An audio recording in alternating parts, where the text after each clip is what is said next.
નમસ્કાર, આપ જોઈ રહ્યા છો સ્પાર્ક ટુડે ન્યૂઝ. જય અંબે યુવક મંડળ દ્વારા શરદ પૂર્ણિમાના પાવન અવસરે ગરબાનું આયોજન કરવામાં આવ્યું.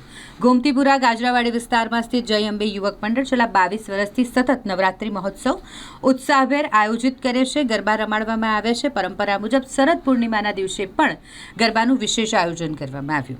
અહીં ગાજરાવાડી ખાતે જય અંબે યુવક મંડળ દ્વારા ગરબાનું ભવ્ય આયોજન કરાયું. વરસાદી માહોલ વચ્ચે પણ લોકોનો ઉત્સાહ અડગ રહ્યો.